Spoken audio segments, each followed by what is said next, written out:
መጥረቢያ እንደ ቤተ ክርስቲያን አስተምሮ ምንድነው ካላችሁ ልብ ነው። ልብ ንጹህ ካልሆነ ደብረ ሊባኖስ ብትሄድ፣ ኢየሩሳሌም ብትሄድ፣ ስውሯ ማርያም ነው የት ማርያም ብለህ መከራህን ብታይ ዋጋ የለም። እዚህ ቤተ ክርስቲያን መጥታችሁ በቃ ምንም ሰው በሌለበት ጭር ባለበት ላይ ቁጭ ብላችሁ ከለመናችሁ ያው እግዚአብሔር ምስክር ነው። እግዚአብሔር ሰው ነው።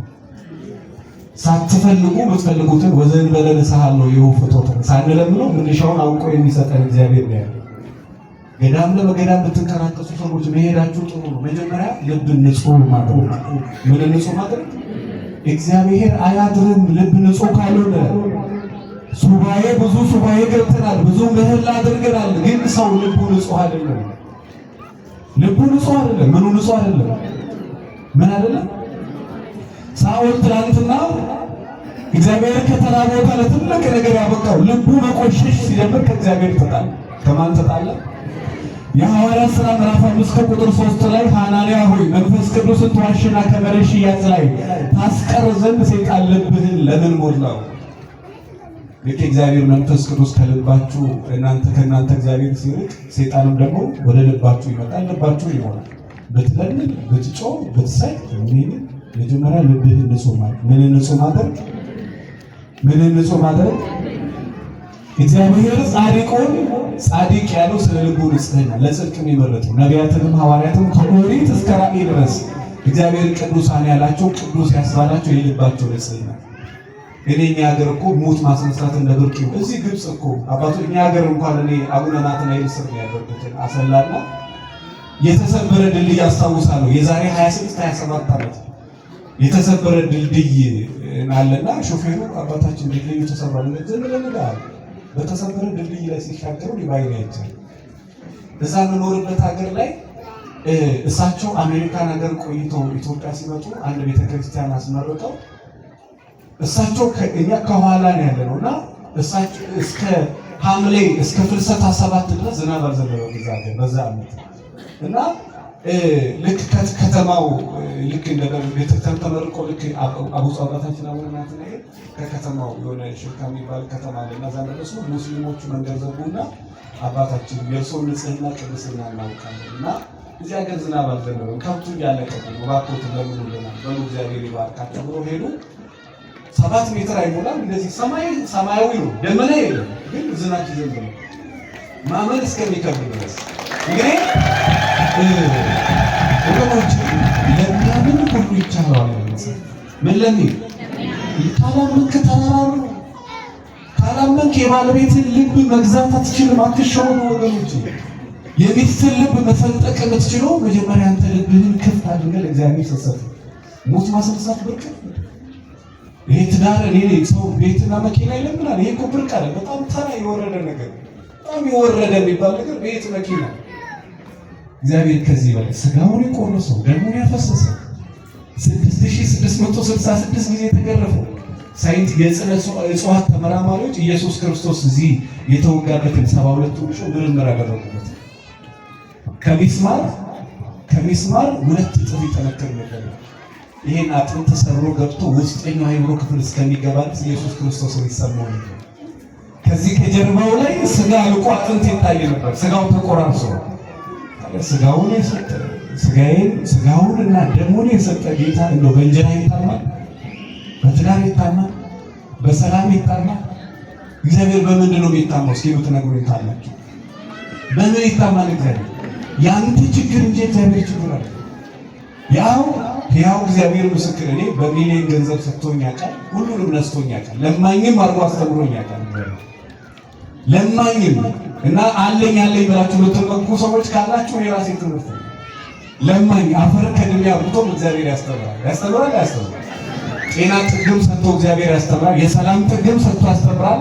ሰላምን አንተ ደግሞ ቤትህን ሲሞላ አድርጎ እግዚአብሔር ያስተምራል። ማን ያስተምራል? ስትማር ደግሞ ጌታዬ ሆይ ይሄው በጤና በሰላም ሁሉ አስተምረኛል፣ እባክህን ተመልሻለሁ፣ ልቤን ንጹህ አድርግልኝ፣ እባክህን ወደ እኔ ተመለስ። ወደ እኔ ተመለሱ። ወደ እናንተ ምን እላለሁ? እግዚአብሔር ከወደዳችሁ ስለልባችሁ አደራችሁ ዛሬ ለዘላለም ንጹህ ሁኑና ለአውላድ ዓመት እኮ አይደለም እስከ ለተሞታችሁ ድረስ ብር ቢከፈላችሁ ማይዋጣችሁ ነገር ነው ልብን ማቆሽ። ስለዚህ ምን ንጹህ ማድረግ ምን ንጹህ ማድረግ? ኦሪት ዘፍጥረት ምዕራፍ 4 ከቁጥር 4 ላይ እግዚአብሔር ወደ አቤልና ወደ መስዋዕቱ ተመለከተ። ሁለቱም የእግዚአብሔር ልጆች ናቸው፣ አቤልም ቃየልም። እግዚአብሔር የአቤልን መስዋዕት ወደደ ይላል። ለምኑ? ልቡ ንጹህ ስለሆነ። ምኑ ንጹህ ስለሆነ? ተናገሩ እስኪ። ምኑ ንጹህ ስለሆነ? የአንድ ጧፍ የለችም እንጂ ያሳያችሁ ነበር። እና የሚገርማችሁ ይሄ 200 ብር ያው እግዚአብሔር ምስክሬ ነው። 200 ሚሊዮን ብር አድርጎ እግዚአብሔር ይቆጥራል። ልብን መጀመሪያ ንጹህ አድርግ እና ለእግዚአብሔር ቤት መባ ስታስገቡ መጀመሪያ ምን ንጹህ ማድረግ? ምን እንዳትሰጡ። ብዙ ሰው ሰጥቶ ያልተባረከው ልቡ ንጹህ አይደለም። አስቀድሶ ያልተባረከው ያልተለወጠው ገዳሜ ነው ህይወቱ ነቅነቅ የማይለው ለምንድን ነው? ልቡ ንጹህ አይደለም። እግዚአብሔር ደግሞ ማደሪያው ምንድን ነው? አዎ እግዚአብሔር ማደሪያው ልብ ነው። አቤል ለእግዚአብሔር በንጹህ ልብ ጌታ ሆይ አንተ ንጹህ ባህሪ ንጹህ ነገር ይገባሃል ብሎ ንጹህ ለእግዚአብሔር ሰጠ። እግዚአብሔር መስዋዕት ወደደለት። እግዚአብሔር መባችን ይወደደለት። እንደዚህ ቁጭ ብላችሁ መማራችን እግዚአብሔር ይወደደለት። ልብን ምን ማድረግ? የማርቆስ ወንጌል ምዕራፍ 12 ትምህርቴን እየጨረስኩ ነው። ምዕራፍ 12 ከቁጥር 44 ላይ አንድ ሴት ሁሉም ለእግዚአብሔር ቤት ካላቸው ሀብት ላይ ለእግዚአብሔር ቤት ሲያስገቡ መቀነቷን ፈታችና 2 ሳንቲም ለእግዚአብሔር ቤት ያላትን ሰጠች። እዛ ሁሉ ህዝብ ተሰብስቦ እግዚአብሔር መስዋዕቷን ወደደ ይላል። የእሷን ተቀበለ። ለምን? በድሃ ወገኖቼ ሰው ከጀርባ ደብቆ ይሰጣል አይደል? ያላትን ለእግዚአብሔር ሰጠች። እኔ እስኪ ህይወቴ ያንተ ነው አልበሉ ግድ የላችሁም። ህይወቴ ያንተ ነው በሉ። ጤናዬ ያንተ ነው፣ ትዳሬ ያንተ ነው፣ ልጄ ያንተ ነው። እግዚአብሔር ያልሆነ ልጅ አያድግም እና መጀመሪያ ለእግዚአብሔር ስጡ። መጥቶ ካህን ይሁን ይማር፣ ሴት ልጅም ካለች ትማር። ለእግዚአብሔር ስጡ። ለእግዚአብሔር ያልተሰጣች ሴት አታድግም። እና ትዳራቸውን በየቤት አይደለም፣ ትዳሩ ያንተ ነው። አንተ እንደወደድከው አለ። ጭቅጭቅ ውስጥ እንድኖር አንተ ፈቃድ ከሆነ እቀበላለሁ። ነገር ግን በእኔ ሰበብ አንጨቃጨቅ። እኔ እግር ማጠብ ብርቅ ይሆናል። እንደው መምህሩ አንጥቶ ውሃ ቢሰጠኝ እኔ ምሳሌ ያሳያቸዋል። እግር ማጠብ ብርቅ ነው። እኔ አባታችን እግር አጥብ ያሳያቸዋል። ክብሩ ለማን ነው? ለማን ነው? እግር ክርስቲያን እግር ማጠብ ክርስቶስ ጎንበስ ብሎ እግር ያጠበ ጌታ፣ የሰማይም የምድር ጌታ ጎንበስ ብሎ እንደውም ጴጥሮስ ጌታ እግርህን ሊጠብ ሲሉ አንተ አታጥበኝ፣ ልጠብ አንተ አታጥብ፣ እኔ ካላጠብኩ አንተ አትረሳም። በቃ እንደዛ ከሆነ ሙሉ ሰውነት እና ሙሉ ሰውነታችን እግዚአብሔር ይተደረግ። አጥባለሁ ከበረዶ ይልቅ ምን ትሆናለህ? ነጭ ትሆናለህ። እግዚአብሔር ነጭ ያድርግ።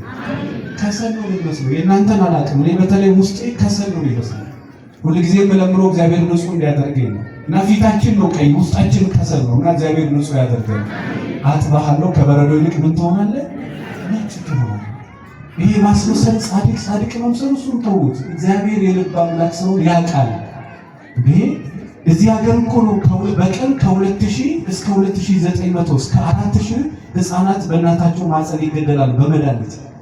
ይሄን የሚያስወርደው ማን? ግማሹ ኦርቶዶክስ ልጅ ማስወረድ ባለትዳር ሆነው ምናምን ተባብለው ልጅ ያስወርዳሉ። ሆስፒታል ይሄዱ በቀን 6000 አንድ ጎበዝ ሂሳብ ሰራተኛ ካለ እዚህ አባዛል እስኪ በቀን 4 ልጅ ከወረደ በአመት 300 4000 ሲባዛ 365 ስንት ይመጣል? ስንት መቶ ሺህ ህፃናት እንደሚያልቁ አስቡት። ስንት ሺህ ህፃናት እዚህ ጋር የዚህ ቤት ባለቤት ካለ ከጎኑ ያለው ምንም እኮ አላደረገው መተት ይሰራል። እኔ አንድ ከስተመር የምኖር ልጅ እባክህ ይሄ ለዓለም ተናገርልኛል ምን ነው ስላት፣ እኔ በመልክ በለጠችኝ ብዬ ትምህርት ቤት አብራይ ለምትማር ልጅ 12ኛ ክፍል መተት አስደረግኩባት። 5 ዓመት ተሰቃይታ ሞተች። እኔ 9 ዓመት ይኸው እየተሰቃየሁ እባክህን ሰው መከረልኝ። 9 ዓመት ሞሏል። ስጋዋ አልቆ አጥንቷን ይቀር። እንግዲህ በመልክ በለጠችኝ ብላ ነው መተት ያደረገችው። የሚገርማችሁ አሁንም እጃችሁ ማያርፍ ኮተታሞች ሰዎች ካላችሁ ተጠንቀቁ። እሺ ይሄ ኮተት የምትወዱ ሰዎች ጠንቋይ ቤት መሄድ ማለት እግዚአብሔር የለም ማለት ነው። ማን የለም ማለት ነው? ሌላ ቀርቶ ተስፋ መቁረጥ ማለት ተስፋ የሚደረገው እግዚአብሔር ነው። በቃ እግዚአብሔር የለም ማለት ነው። እና እጃችሁ ማያርፍ ኮተት የምትወዱ ሰዎች ይኸው ዛሬ ሰንበት ናት። ሕያው እግዚአብሔር ምስክሬ ነው። እግዚአብሔር እንዴት እንደሚበቀላችሁ ቶሎ ተመልሳችሁ ንስሐ ግቡ። በየትኛው ህይወት ነው ደግሞ ሰው ላይ ኮተት የምናደርገው? እሷ ሞታለች። 5 ዓመት ጸበል ላይ ምን ላይ ተንከራታ። እኔ ይኸው 9 ዓመት ሞላኝ። አጥንት ያልቆ እንደምታይ አውሬ ነው የምመስለው። እሷ ላይ አስተብትቤ እኔው ተከብትቦብኝ ይኖራለሁ እዚህ ጸበል ላይ። መጽሐፍ ቅዱስ በሰፈርከው መልሶ ምን ይባላል? ምን ይላል? አንድ አደገኛ የሚያስፈራ ነገር እዚህ ምድር ላይ የዘሩትን ሳያጭዱ መሞት። ሙሴ እንኳን አንድ ቀን ይኸውና ከዓለት ላይ በፊት በእግዚአብሔር ስም ከዓለት ላይ ይላል፣ ከሰማይ በእግዚአብሔር ስም መና ወረደ ይላል። አንድ ቀን ረስቶ ይኸው እንኮ ብሎ እንትን አፈለቅንላችሁ ይላል። ከዛ ውሃን እንደዛ ሊቃውንት ይላሉ። ስለዛች ስለ አንድ ቀኑ ስህተት ብቻ እግዚአብሔር ምድረ ከነዓን እንዳይወርስ አደረገ፣ በረሃ ላይ ያስቀረ ይላል። ስለ አንዷ እኮ ስለ አንዷ ያ የእግዚአብሔር ስም የሚከበርበት የሚቀደስበት። እንደው በዚህ አጋጣሚ የምነግራችሁ የእግዚአብሔር ስም የሚሰገድለት ነው አይደለም? ስሙ የሚሰገድለት ስም ነው አይደለም? ስለዚህ የተጸውዖ ስመ እግዚአብሔር አምላክ ተከበረ። የእግዚአብሔር አምላክን ስም በከንቱ ምን አትበል። እውነትን ምን በል እውነት፣ ሐሰትን ከሆነ ሐሰት። ሌላ ጨርሻለሁ በቃ። እና በጣም ይቅርታ አባታችን የሉቃስ ወንጌል ምዕራፍ 8 ከቁጥር 44 ላይ የሉቃስ ወንጌል ምዕራፍ 8 ከቁጥር 44 ላይ 12 ዓመት ሙሉ ደም ሲፈሳት የነበረች ሴት አለችና ወደ ጌታ ዘንድ ሄጄ እንደው ልብሱን ብነካካው ድናለሁ ብላ በንጹህ ልቧ አመነች። እየተንፏቀቀች ወደ ኢየሱስ ክርስቶስ ሄደች እና በዛ ሕዝብ መካከል ሄዳ ልብሱን እንደዚህ በጣቷ ነካችው እና ደሟ የ12 ዓመት ደሟን ቀጥ አድርገው ይላል እና ጌታ ማን ይነካኛል? ይሄ ሁሉ ሰው እየተጋፋ ሰው ነካኝ ጥላ በእምነት ነካና ዝም ብሎ የሚግበሰበስ ለገንዘብ ለትዳር ለምናምን አይደለም። ለእምነት ነካ፣ በእምነት ነካ። እሱ አይነካችሁ በምንድን ነው? በእምነት። ልክ የማቴዎስ ወንጌል ምዕራፍ 15 ቁጥር 22 ላይ አንድ ሴት ልጇ ሲታመምባት የኢየሱስ ክርስቶስን ዝና ሰማችና እንደው ብላ ወደ ኢየሱስ ክርስቶስ አንድ ነገር እየጮኸች እየተናገረች ጮኸቱ ምን ይላል መሰላችሁ? የዳዊት ልጅ ሆይ እኔን ማረኝ። ምን በለኝ እንደ ቤተ ክርስቲያን አስተምሮ ትክክለኛ ጸሎት እሱ ነው። ልጄ ታማለች፣ ልጄን ማራት አለ፣ እኔን ማረኝ። ምናልባት በእኔ ኃጢአት ይሆናል ቤታችን የሚበጠበጠው፣ ትዳራችን ሰላም የሌለው በእኔ ኃጢአት ሊሆን ይችላል፣ እኔን ማረኝ። ልጄ ታመመችው በእኔ ኃጢአት ሊሆን ይችላል፣ እኔን ማረኝ። እኔን ከማርከኝ ቤታችን ሰላም ይሆናል። እና ኢየሱስ ክርስቶስም የልጆችን እንጀራ ውሾች ይበላሉ አውቃለሁ። የልጆች እንግዲህ ተስፋ የሚቆርጥ ሰው ቢሆን ወይ በቃ እንደዚህ ካልከኝ በላ ተመለስ አንተ መለሰች አውቃለሁ። የልጆችን እንጀራ ውሾች እንደማይበሉ ከውሻ የተረፈው ልጅ ግን ይለቃቀም፣ ከልጅ የተረፈው ግን ውሻ ይለቃቀማል። እና እባክህ ፍርፋሪ ምሕረት ድረስ በእውነት እንደዚህነት ያለው ሰው አለ ለተሻደሉሻል አላት። ከዛ በሰላም ወደ ቤቷ ገባች። ልጇንም ደግሞ ጎረቤቶቿ አቅፍ ላይ አየችው። ወገኖቼ ልብን ንጹህ ማድረግ ትልቅ ክብር አለ። ባልና ሚስት መካከል መዋደድን መተባበር የሚያመጣው የልብ ንጽህና ቅንነት። ቅንነት ከሌለ ደግሞ አገልግሎታችን ዋጋ የለም። ትናንትና ተጋብተን ዛሬ አንድ ልጅ ነች አሉ በአመቱ በተጋባች እንደው እናትየው ተረጋጊ ስትላት አልረጋጋም ብላ ሳትማከር እኔ አውቃለሁ ወድጄዋለሁ። ድሮ ተዋውቀው ሳይሆን ተዋደው ነው ሳይሆን ተዋውቀው ነበር የሚጋቡት። አሁን ደግሞ ተዋደው ነው። ከዛ ሲተዋወቁ መራራቅ አለና እንደው እባክሽን ተረጋጊ አልረጋጋም ብላ አገባች። ካገባች በኋላ በአመቱ ልፈታ ነው ብላ መጣች። እንዴ በዘራችን ፈት የለም እንዴት ነው ልፈታ ነው የምትይው? ምን ቸግሮሽ ነው? አባዬ ፊት ለፊት አልነገርሽም ብላ ከጀርባ ይዛት ሄደች። እንደው ልፈታ ነው። ምን ሆነሽ ነው ብትፈጪ? ምን ሆነሽ? ይጠጣል አይጠጣም፣ ይቅማል አይቅም፣ ገንዘብ ያሸሻል አያሸሽም፣ መጥፎ ሰው ነው ኧረ አይደለም፣ በጣም ጥሩ ሰው ነው፣ መልካም ሰው፣ ቅን ሰው ነው። የዛሬ ሴቶች ደግሞ ቅንም ሆኖ ቅንነትንም ይዛላ ያስገቡ። የዛሬ ሁሉም እንደዛ እና ምን አርቆሽ ነው? እንደው ስለ ቃሉ በጣም ይቅርታ ይፈሳል። እንደውም ተሽኮረሙ ያጥፈሽም ምን አለች? ይፈሳል። ፈሱ ደግሞ በጣም ነው የሚሸተው። አልቻልኩም። ቻዩ እኔ ያባትሽን ፈስ ትይር ይኖርኩት በትንሽ ነገር ወገኖቼ ተስፋ የምንቆርጠው ምንድነው? ልባችን ያንሃል።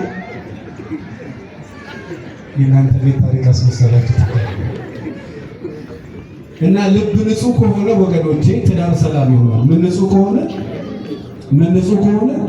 ልብ ንጹህ ከሆነ እግዚአብሔር ደግሞ ምን ይፈልጋል ካላችሁ የልብ ንጽህና ይፈልጋል። ልብ ንጹህ ከሆነ ችግር የለም። እንግዲህ አንድ ሁለት ነገር ልንገራችሁ፣ አንድ ሁለት ነገር ልጥቀስላችሁና ትምህርት ሊጨርስ ወደ አባታችን በዚህ ሁለተኛ ዜና ምዕራፍ 26 ከቁጥር 16 ላይ ታላቁ ንጉስ ዖዝያንም ንጉስ ታውቁታላችሁ፣ በጣም ትልልቅ የሚባሉ ነገስታትን መጨረሻ ላይ ወንበር ላይ ተልተው ይሞቷል።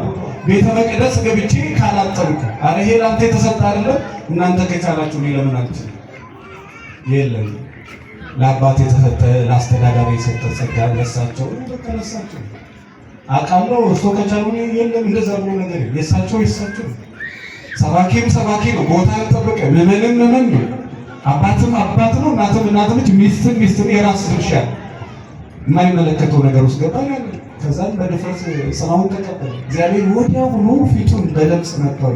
በዛ ዘመን ደግሞ ለምጽ ያለው ሰው ከከተማ ወጥቶ ይጣላል እና እሱ ንጉሥ ስለሆነ ትልቅ መጋዘን ውስጥ አስቀመጡትና ነፍሱ ከስጋው እስከምትለይ ድረስ እዛው እየተጸዳዳ እዛው ከውሻ ጋር ምግብ እየተወረወረለት ብቻው መጋዘን ውስጥ እስከ ለተሞት። እንደዚህ ከመዋረድ እግዚአብሔር ይሰውራል። ወገኖቼ እንደው ከፍ ከፍ ማለት ከፈለጋችሁ ከኃይለኛው ከእግዚአብሔር በታች ራሳችሁን ዝቅ ዝቅ አድርጉ። አዎ ከፍ ከፍ የሚል ሰው ምን ይላል መጽሐፍ ቅዱስ? ይዋረዳል፣ ዝቅ ዝቅ ይላል። ስለዚህ እግዚአብሔር በጊዜው ቤታችሁን፣ ትዳራችሁን፣ ሕይወታችሁን ከፍ ከፍ እንዲያደርግ ከፈለገ መጽሐፍ ቅዱስ በጊዜው ከፍ ከፍ እንዲያደርጋችሁ ከኃይለኛው ከእግዚአብሔር በታች ራሳችሁን ምን በሉ? መጥምቀ መለኮት ቅዱስ ዮሐንስ እኔ ከኔ በረታው ይመጣል፣ እኔ ጎንበስ ብዬ ጫማውን ማሰሪያ መፍታት የማይገባኝ ደካማ ሴት ልጅ ከወለደችው እንዳንተ ይታለ። ቅዱስ ጳውሎስ እኔ ጭንጋፍ ነኝ የራሴ ምርጥ አድርጌያለሁ። ዳዊት እኔ ትል ነኝ እንደ ልብ። እግዚአብሔር ክብርን የሚሰጠው ራሳቸው ለሚያዋርዱ ሰዎች። ናቡከደነፆር የሚባል ንጉሥ አለ። እግዚአብሔር ንጉሥ የነበረን ሰው አንድ ቀን እሱ እንደናንተ ሕዝብ ተሰብስቧልና እኔ ፀሐይ ማውጣው ማስገባው ይለኛል ይላል በትዕቢት። ከዛ እግዚአብሔር አይምሮውን መጥተው ይላል። ምኑን መጥተው እንደዚህ አይምሯቸው የተመታባቸው ሰዎች አሉ። ቤት እያሉ ቤት የሌሉ፣ እዚህ እያሉ እዚህ የሌሉ ሀሳባቸው እግዚአብሔር ወገኖች እንደ ብሉይ ኪዳኑ አይደለም። እያለ የሌለ ሰው ያደርጋል። በገንዘብ የማትረካ፣ በሚስት ማትረካ፣ በልጆች ማትረካ፣ ተመስገን የማታውቅ፣ ጠገብኩ የማታውቅ፣ በጭንቀት የሞትኩ፣ ኩላሊት፣ ጨጓራ፣ ጉበት፣ ካንሰር፣ ደም ግፊት። አዎ እናውቃለን። እዚህ ከተማ አንድ ጡታቸው በካንሰር ተቆርጦ የሚኖሩ ሰዎች። ስለዚህ እናንተ በማስተዋል ካልሆነ በስተቀር እነሱ ጋር ያለ ነገር እኛ ጋር የማይመጣበት ምክንያት ነው። እግዚአብሔር ምኑን መጣው? አይምሮውን መጣው። ወንበሩ ላይ ሊቀመጥ ጠጋ ሲል ጽፍር አውጥቶ አውሬ ሆኖ ጫካ እንዲገባ ነው። 7 ዓመት ጎንበስ ብሎ እንደከት ሳር እንዲግጥ አደረገው። እንደዚህ ከመዋረድ እግዚአብሔር ሰው አንቱ ተብለሽ ትልቅ ተብለሽ አንቱ ተብለሽ ትልቅ ተብለሽ ተዋርደ ጎንበስ ብለህ ሳር ስትግጥ ግን እግዚአብሔር መሐሪ ነው። ከ7 ዓመት በኋላ እግዚአብሔር በምሕረቱ ወደሱ ጸጋውን ክብሩን ሁሉ መለሰ። ዋልቦ ማለክት ለመንግስቱ ወመኩናኑ ለትውልዱ። እግዚአብሔር ቸር ነው ወገኖች፣ እግዚአብሔር መሐሪ ነው። መጽሐፍ ቅዱስ እግዚአብሔር በምሕረቱ ባለጠጋ ነው። እስኪ በሉ እግዚአብሔር በምሕረቱ ባለጠጋ ነው። በምኑ ባለጠጋ ነው? በምሕረቱ ባለጠጋ። ምሕረቱን ተማመኑ፣ ቸርነቱን ተማመኑ። ያለነው መሬት ላይ ሳይሆን ያቺ የእግዚአብሔር ምሕረት ላይ። የማን ምሕረት ላይ ነው? የማን ምሕረት ላይ ወገኖች? ያ ንጉሱ ዳሪዮስ የወደው የነበረው ዳንኤልን ሲወደው የነበረው ስለ ጥሩ መንፈሱ ነው። ዳንኤል ከእግዚአብሔር ጋር የነበረ መንፈሱ ጥሩ ደስ የሚል ልብ የሚገዛ ሰው ነው። ሰው እንዲወዳችሁ ጸልቁ። እግዚአብሔር ይወደው። እየሰማችሁ ሚስት እንድትወድ እንድትገዛልህ የምትፈልግ ከሆነ እግዚአብሔር ይወደው እና አቡነ ገብረ መንፈስ ቅዱስ አንበሳ የታዘዘላቸው ለእግዚአብሔር ሰጣቸው። አዎ እነ ቅዱስ ጳውሎስ እዚህ ተቀምጠው እስከ 3ኛ ሰማይ ሰማያትን ሰንጥቀው የወጡት ማንን ስለወደዱ? እና አቡነ አረጋዊ እንደዚህ ዘንዶ ተጠምጥሞ ተራራ ያስወጣቸው መልአኩ ቅዱስ ሚካኤል ተልኮላቸው ማን ስላላቸው? ማን ስለወደዱ? አንተ ለእግዚአብሔር ሳትወድ እንዴት ነው ሚስት የምትወድ? እንዴት ነው ሰው የሚወድ? ምን ነው የሚወደደው? ሰው እንዲወዳችሁ እርጅናችሁ የተባረከ እንዲሆን ቤታችሁም የተባረከ ልጆቻችሁ ሳይማሩ የተማሩ እንዲሆኑ ፈልጉ። መጀመሪያ ከእግዚአብሔር ጋር ክሎዝ በደንብ እግዚአብሔር ነፍሴ ነው፣ እግዚአብሔር ሕይወቴ ነው። ያኔ መጨረሻችሁን ታያላችሁ። ምናልባት ብዙ ቤት የላችሁ ነው ያላችሁ ቤት ግን የተባረከ። ምናልባት ገቢያችሁ ትንሽ ይሆናል፣ በትንሿ ገቢ ግን ትባረካል። ብዙ በመሰብሰብ አይደለም። እግዚአብሔር ትንሽ ነገር ይባርካል። ምን ይባርካል? ምን ይባርካል? እኔ ብዙ ከስተመሮች አሉ የ600 ሚሊዮን መኖሪያ ቤት ውስጥ ነው የሚኖሩት። ቤታቸው 600 ሚሊዮን፣ እነሱ የሚኖሩት ላንሴት ሆስፒታል፣ እነሱ የሚኖሩት የካቲት ሆስፒታል። ታይላንድ ለሕክምና ይሄዳሉ። እዛ ይሻላል፣ እዛ ይሻላል። ቤታቸው የ200 ሚሊዮን ብር። እነዚህ ኮንዶሚኒየም ቤት ውስጥ እግዚአብሔር በሰላም ያኖራቸው። ሌላ ቤትም ካላችሁ እግዚአብሔር እዛ በሰላም ያኖራቸው። የ30 ሚሊዮን ብር መኪና ገዝተው በዊልቸር ከመሄድ እግዚአብሔር ይሰውራቸው። ስለዚህ ባላችሁ ነገር ማን ይመስል? ዳንኤል የተወደደው ስለሱ ደግነት ሳይሆን ከእግዚአብሔር ጋር ቅርብ ስለሆነ ልቡ ንጹሕ ስለሆነ ነው። ተንኮል ሸርበውበት ይገርማቸዋል። እንደው ከእናንተ ጀርባ እንደው አምልታችሁ ባበላጃችሁ ከተበላችሁ እግዚአብሔር ያለ ብዙ አትጨነቁ። እሺ ብዙ ጥሩ አድርጋችሁ ጥሩ ካልተመለሰላችሁ ለሚስት ደግ አድርገህላት ደግ ካልተመለሰ ግዴ ካንተ የሚጠበቀው ደግነት። ለባለቤትሽ ደግ አድርገሽ ደግ ካልተመለሰ ተይው ችግር የሚበቀል ማን አለ? እግዚአብሔር ደግሞ ተበቃይ ነው። አንድ ዘለባ እንባ ጠብ ካለች ያቺን ሳይበቀለት እግዚአብሔር ተዋጊ ነው እኮ የሚለው ለዛ ነው። መጽሐፍ ተዋጊ ነው ስሙም እግዚአብሔር ነው የሚለው ለዛ እና ይገርማቸዋል። ተንኮል ሰሩበትና ከዛ ከዚህ ብለው እንደው እስከ 30 ቀን ካልተውች እንዲህ ነው ተንኮል አደረጉበትና ዳንኤል በሸረቡበት ባወቀ ጊዜ ግን ዕለት ዕለት እንደሚጸልየው ወደ ቤቱ ገብቶ መስኮቱን ከፍቶ እንደበፊቱ ሰገደ። እግዚአብሔርን ለምን አመሰገነ? የጸሎት ሕይወት ይኖራቸው። የምን ሕይወት? ትምህርቴን ጨርሻለሁ። በጣም ይቅርታ። የምን ሕይወት? የምን ሕይወት? ራቁቱን ያለ ሰውና የማይጸልይ ሰው እኮ አለ። እንዴት ሰው ራቁቱን ከቤት ይወጣ? ካልጸለይክ እኔ ሰባኪ ራሱ ከሆናችሁ አደራችሁ። ሌላው ቢቀር ተዘጋጅ። ካቃተ እንኳን ጸልይ። ሌላው ካቃታችሁ ጸልይ። ሌላው ቢያቀታችሁ እንኳን ለመዘጋጀት ጊዜ ከሌላችሁ ጸልይ። እንዴት ጸሎት ያለው የማይጸልይ ሰው በሕይወት አለ ብሎ ራሱ መናገር አይቻልም። የዳዊትን መዝሙር ደቀ መዛሙርቶቹ በጸለዩ ጊዜ ምድር ተንቀጠቀጠች ይላል።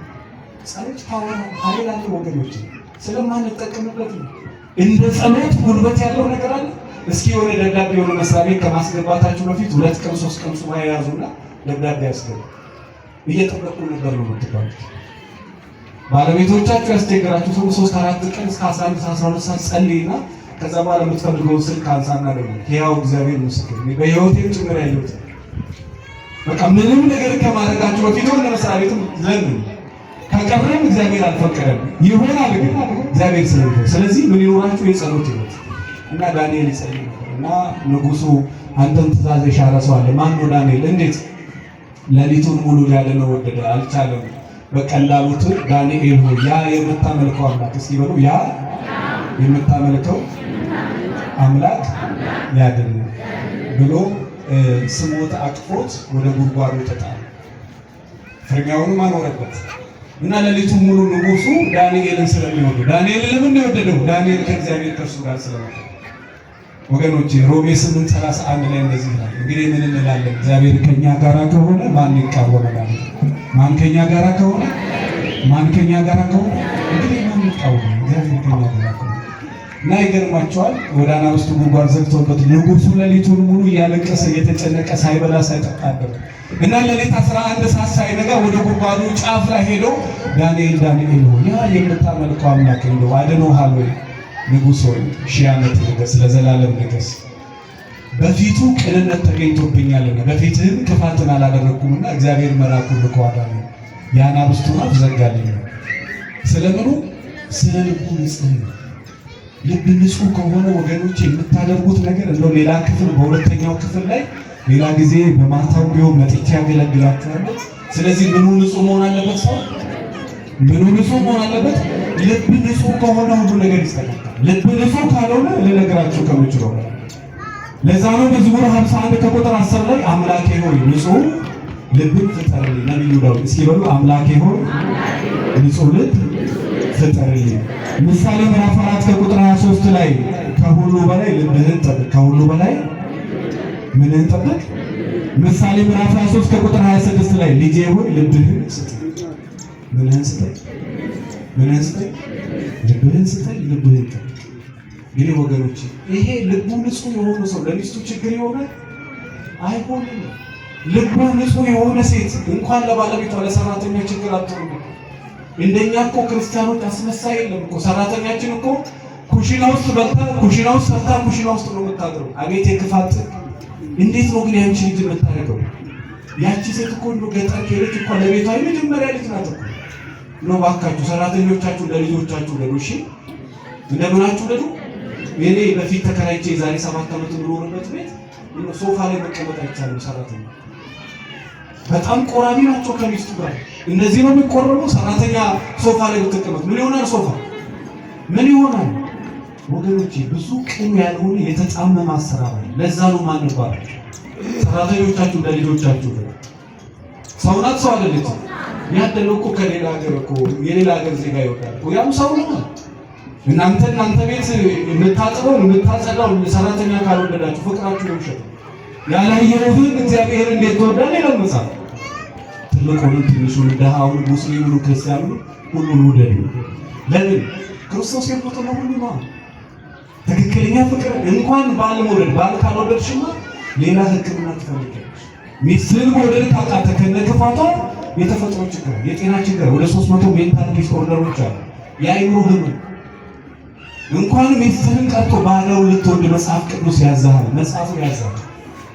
እንኳን የማያገባህትን አካልህን ቀርቶ እንኳን ያገባሽውን አካልሽን ቀርቶ ባዳውን ልትወጂ መጽሐፍ አዞሻል። ግዴታ አለብሽ ሁሉን ለመሆን። ስለዚህ ተዋደን ተከባብረን ለመኖር እግዚአብሔር ያውቃል። አለበለዚያ ቤታችን የጭቅጭቅ ቤት፣ የነገር ቤት፣ የንትርክ ቤት ነው የሚሆነው።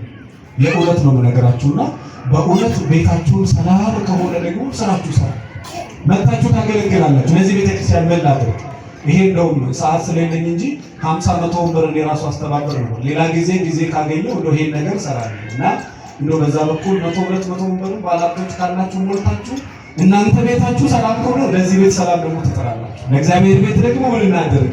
ትውልድ እንዲማር፣ አዛውንቱ እንዲማር፣ ህፃናት እንዲማር፣ ወጣቱ እንዲማር ትላላችሁና ከክቡር አባታችን ጋር ተነጋግረን በወር አንድ ቀን ፍላጎት ካላችሁ የጋብቻ ትምህርትን ማስተማራችሁ ፍላጎት አለ።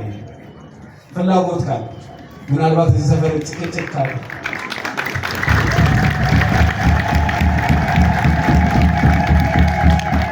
አሁን እሱ ባይተበጨው እሱ ይሽራል። እናንተ አልተቀበላችሁ ማለት ነው። ትፈልጋላችሁ እንግዲህ እግዚአብሔር ቢፈቅድ ከክቡር አባታችን እግዚአብሔር ይስጣቸው። ቅን አባት ናቸው። ሩቅ እያሉ አውቃቸዋለሁ። አንድ ወዳጄ ከእሳቸው ጋር ቤተሰብ ነው። እግዚአብሔር ይባርካችሁ። እግዚአብሔር ከጭቅጭቅ የሰላም ቤት የፍቅር ቤት እግዚአብሔር ይስጣችሁ። ላላገባችሁ ደግሞ መልካሙን ትዳር የሚሰጠው እግዚአብሔር ነውና የተባረከውን ትዳር እግዚአብሔር ይስጣችሁ። በትዳር የምትኖሩ ሰዎች ካላችሁ ባሎችም ደግሞ ከሚስቶቻችሁ ጋር በሰላም በፍቅር በጤና በመተሳሰብ አንቺ ትበልጫለሽ ለመባባል እግዚአብሔር ያብቃችሁ።